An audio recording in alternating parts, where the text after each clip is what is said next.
about choices, no doubt. Choices. Looking at your life from the inside. That's right. Life's about choices, no doubt. Looking at your life from the inside. Life's about choices, no doubt. Speak on it. Looking at your life from the inside. Life's about choices, no doubt. West side. Looking at your life from the inside. Looking out. Family, it's your boy, Lamonte Faison, with You Versus Yourself podcast, where the truth and you collide. If you like my content, please like and subscribe to my channel. And remember, I'm still in the building.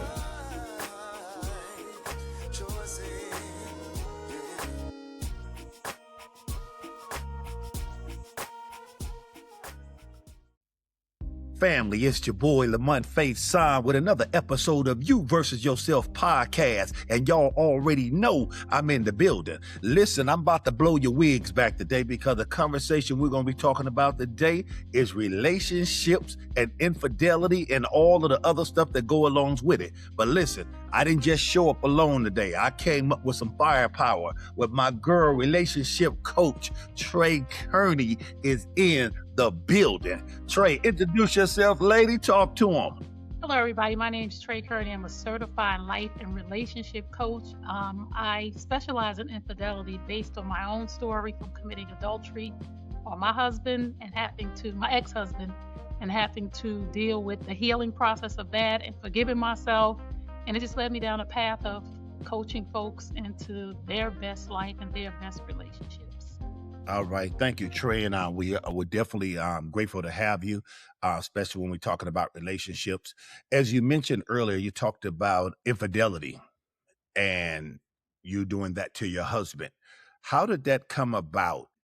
What was the healing process like for you after the event? Well, it came about because I was immature. And a lot of times people ask me, why do people cheat? Why do people cheat?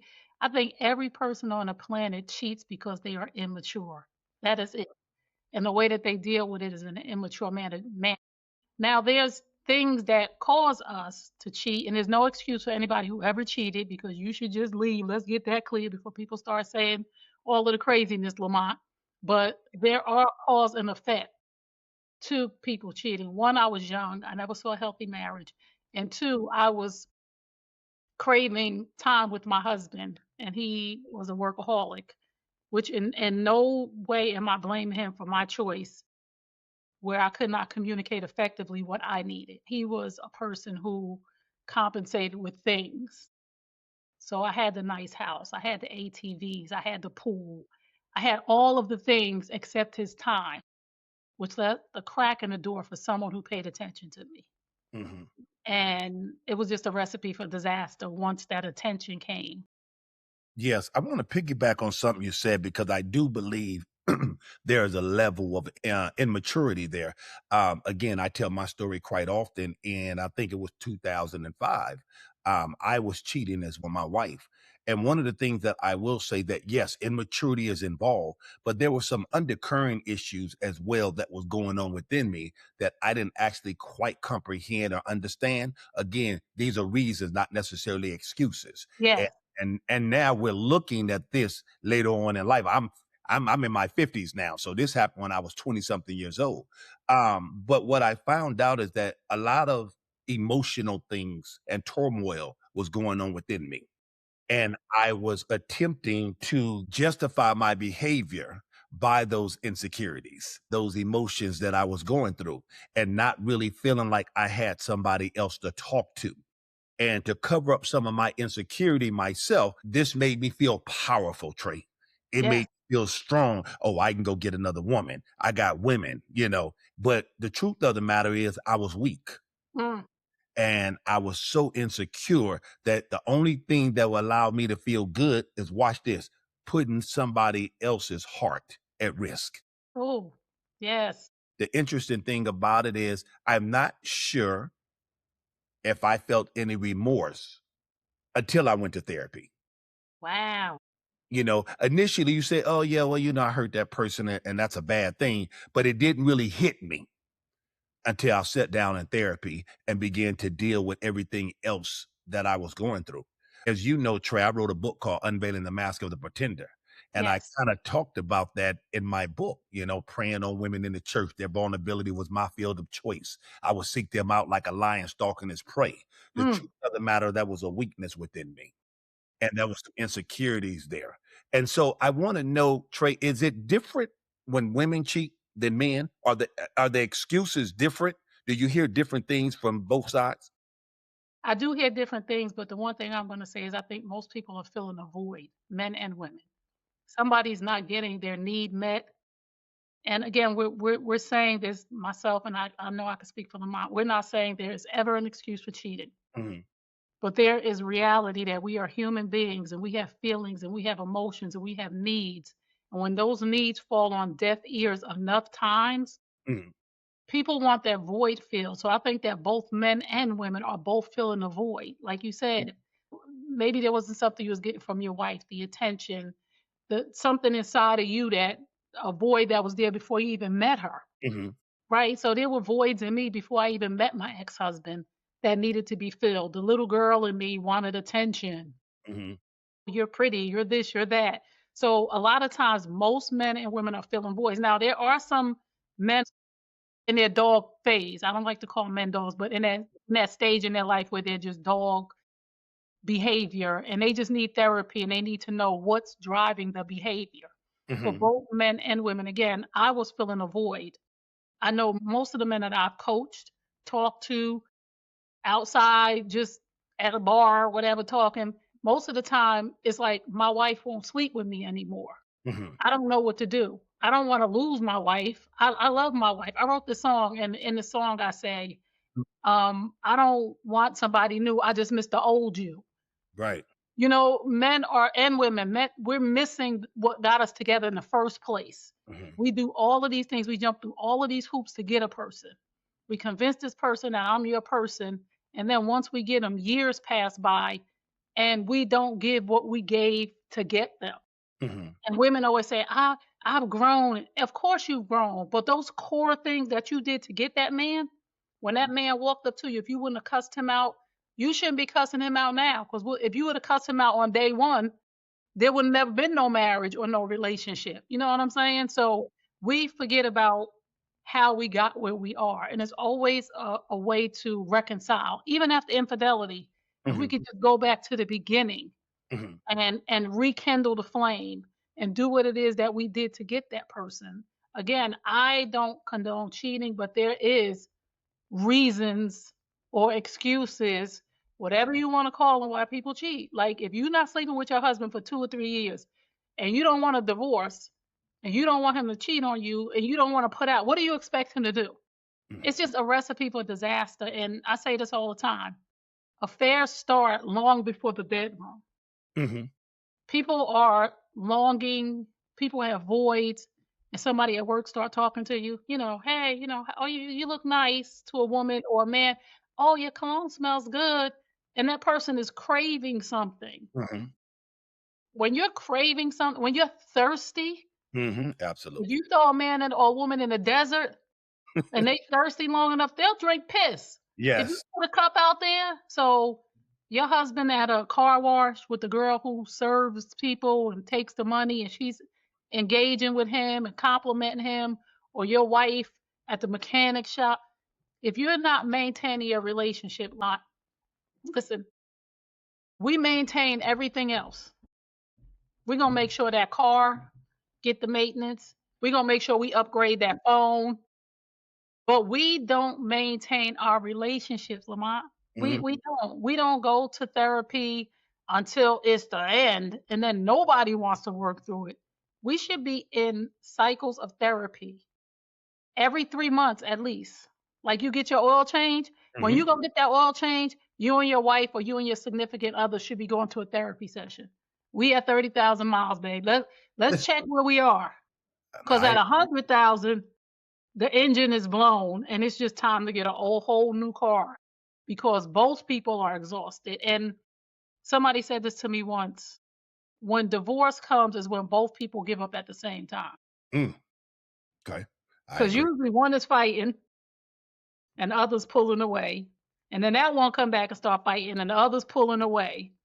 And it's that dance. But then when both people stop fighting, it's a recipe for disaster.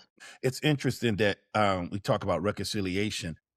I often wonder, do we spend enough time vetting and becoming friends with the individual that we're going to marry and courting those individuals? I know for me, I move pretty fast in most of my relationships. And again, I found out, though, the reason why I was doing that, I was actually codependent. Right. I don't want to be without somebody. Somebody. Somebody got to be there. You know what I mean? Yeah. And again, but I'm not ready for somebody to actually be there. So, I ask these questions in our counseling when we're talking to domestic violence victims, especially ones that are in relationships, is that how much time do you spend vetting? Right. And how much time do you spend vetting yourself? Yeah, that and part. being real with yourself and being transparent with yourself. We always recommend, especially people that are already in the relationships, even if it's an unhealthy relationship, if you're going to stay in it, okay. But at least we got to start having some meetings so we can start talking about boundaries. We typically recommend that in the beginning. If I'm meeting Trey for the first time, we have a conversation, getting a little serious, let's start setting boundaries. Let's have conversations. I don't care what your favorite color is. I want to talk about, have you been to therapy? I want to talk about Yes. some of your past. It's okay to talk about past relationships if it's about trying to see if we have gotten help, right? I don't know too many people say, yeah, I'm volunteering to go into a relationship that's going to be unsuccessful. I've never really heard anybody say that, No. you No. know?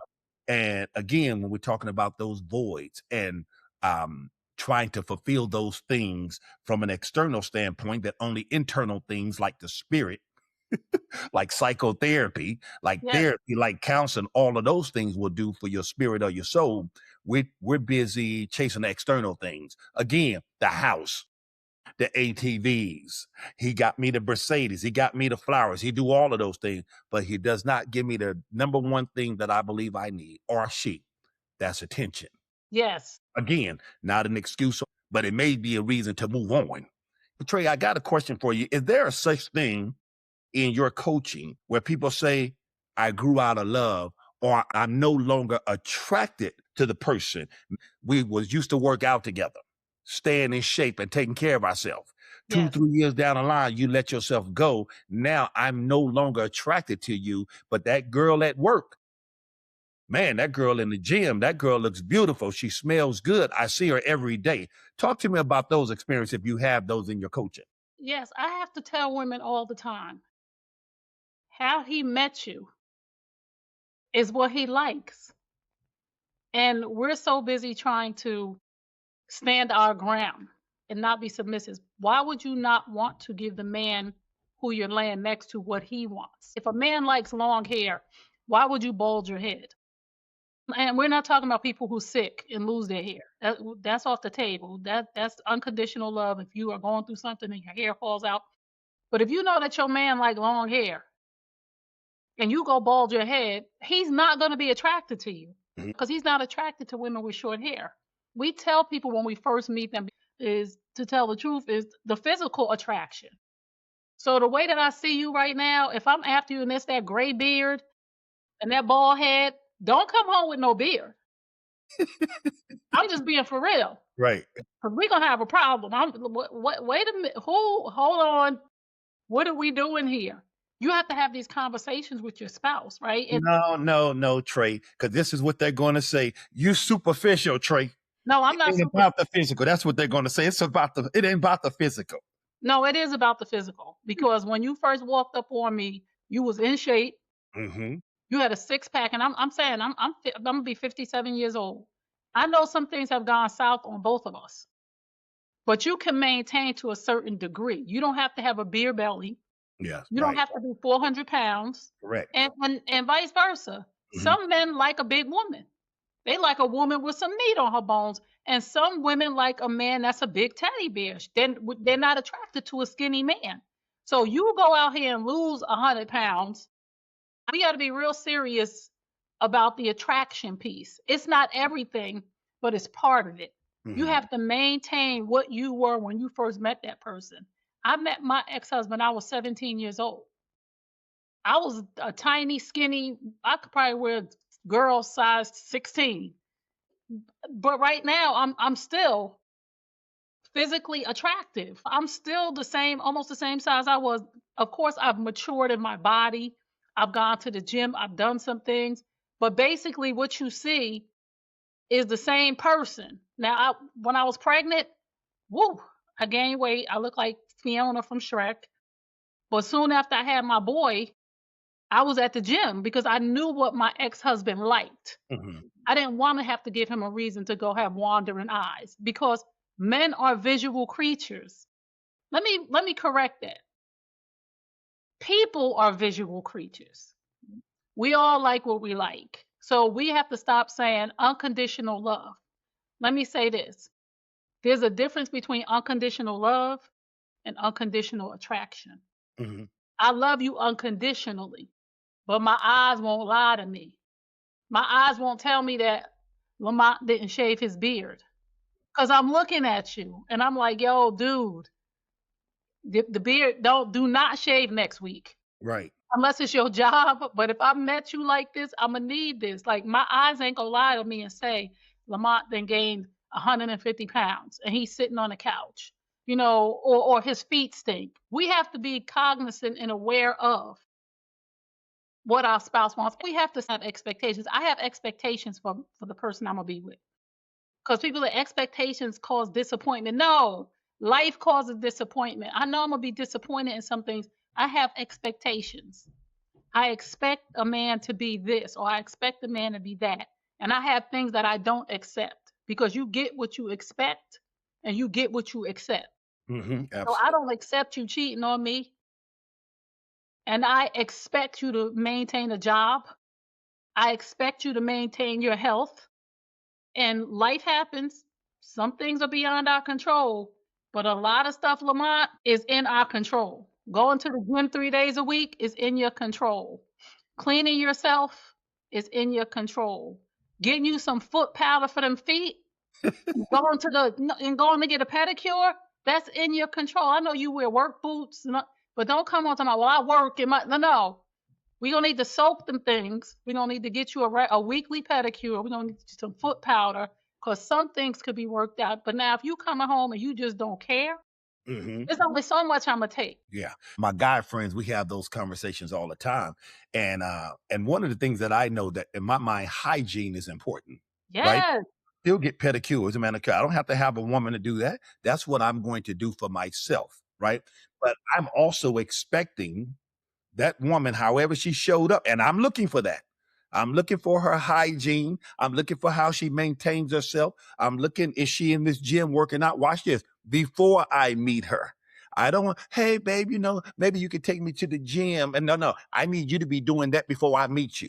yes, That to be your mindset already. Because I've right, had those relationships where we're working out together, but that really wasn't you. right. I want that to be you. And if that's not you, I'm not mad at you. I just know I need to move forward.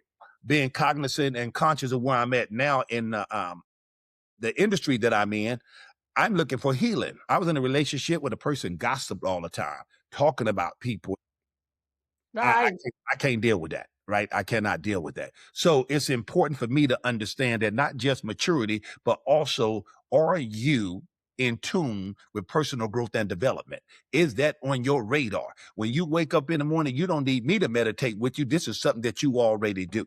This is part of your regiment in the morning. You reading books, you continuing to better yourself. That's important to me because we will not last if one person is elevating consistently and you're going the opposite direction. And so relationships are just that, relationships. We are together in this thing. In the boat together. Absolutely. We in this ship together. I can't have one person paddle and the other person with their feet propped up. It's going to be a problem because just like you say, when we get to the end, I'm going to be exhausted and you've been sitting back relaxing.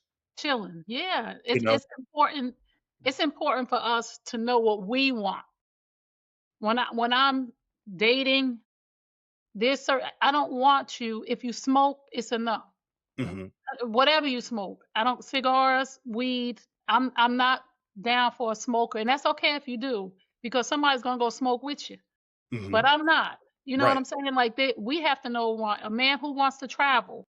That's not the man for me. I'm a homebody. I have my son, and I'm honest, and I will tell, and I'm not mad if a person says, "Oh, you don't travel." No, because I know you're gonna be jet setting.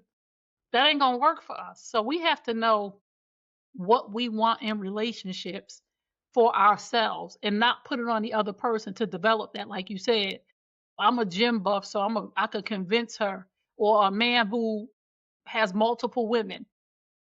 No amount of coochie in the world is going to change that if he's a multiple woman man. I don't care. And so many women think that, oh, I'm the one. I'm a change. No, no, you're not going to change that if he's not ready.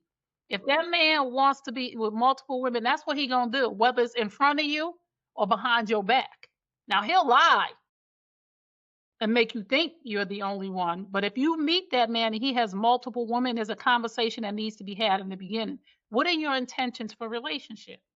My intention is to get married. Mhm. So if a man's intention is not to get married, yeah, we could kick it. We can go to dinner. It's cool. But the dude that comes along and is his intention is to get married as well, to have a life partner, when he comes along, I ain't gonna be able to kick it with you no more. I'm not saying we can't kick it now because I'm free, you free to do whatever we want to do, but there are things that we need to know and the questions that we need to ask along this journey and to revisit in our relationships. People change along the journey. Mhm. That's a big miss for married couples. That's a big miss for couples. And this is the sad hard part. My last relationship, we broke up. He changed his mind, right? He didn't want to be in a relationship anymore. And I didn't ask no questions, Lamont. I didn't try to force it. I didn't try to stay like I would have years ago. Mhm. Because what I've learned in life is people get to change their mind, whether you like it or not. A person gets to decide, I don't like you no more. Mhm. I don't want to be in this anymore, as hard as it is. And sometimes we got to get the help that we need to heal through that. But people get to change. I've changed my mind. Mhm. Like, okay, we 6 months in. This Well, ain't what it is. right. You like more of a homeboy, or I'm more into my work right now, have the time, or whatever it might be. But we have to understand that people get to change their mind. And when you're in a marriage, you have to have conversations about what's changing your mind because you made a commitment. So you have to have those conversations. And I don't believe that all marriages are going to last. I know people know I'm a Christian and I love the Lord, but some of y'all wasn't equally yoked from the beginning. Some of y'all, God didn't put together. You knew that man was cheating when you married him. You knew that woman was a liar when you slept with her. So God ain't put y'all together. Whatever God has put together, let no man put us under. Some of this stuff, some of y'all, God ain't put y'all together. That was you. I also find that in many of these cases, we're in unhealthy relationships, right? So some of the conversation you had, you said if the person said, well, they changed their mind, you didn't question it because we don't have control over the other individual. Right. Right? That person has autonomy to make their own decisions and Yes. do whatever it is they want to do. But a lot of times we're fighting those things. Well, why you don't love me no more? Why you don't care? I'm not sure why you're going through all those emotions because at the end of the day, whatever the reason is, it's not going to be good enough for you because No, the person still don't want to be with you, say right? that again. Yeah. So I always recommend when we go through these relationships, go see somebody, go have a conversation, get some counseling. I don't care. A lot of jobs will give you counseling for free. You may only need 2 or 3 sessions, but have a conversation about it and also see how you contributed potentially to the unhealthy relationship. I've been dealing with abuse lately, and I say that there's a lot of abuse going on in relationships in and out of the church, right? Yeah. Power and control. Just because I'm the man does not mean I get to control you. I should be leading. To me, there's a difference between controlling you and Mhm. leading. Yeah. When I lead, you are more apt to submit to a person that's leading you in the right direction. Why would I follow somebody who lead me off the ship? I don't have no life jacket. You know what I mean? So for us to make sure that we're doing the right thing, that we're leading, and that we're having these conversations. I always recommend at least have a meeting, one meeting a week, have a Yeah. conversation. Talk about your boundaries. Babe, is there something on your mind? You know, do we need to have a conversation about something? If I'm truly in tune with that relationship and want it to work. And it is true that people bow out now. I quit. Right. I give up. And Right. so me, I'm single. I won't get married again. I am not getting married. I'm telling you, I've been married 3 times. I just had a conversation with Michael Harris. He's been married 3 times, and this 4th marriage for him is amazing. Right. But I have no appetite to get married again. I don't have a problem with having a relationship, but I want to make sure it's right. I want to make sure I'm right. I want to make sure I'm good. So you got to be healed. You got to get help. You got to be transparent. And men, we got to be vulnerable. We have to open up a little bit so we can get the help that we need. Because it's not always about rah, rah, rah. My woman better do this. I need you to do this and I need you to do that. No, sir, not at all. This is supposed to be my helpmeet, not my slave. Very important.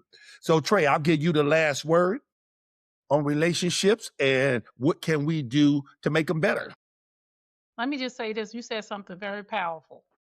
You said, I don't want to get married again.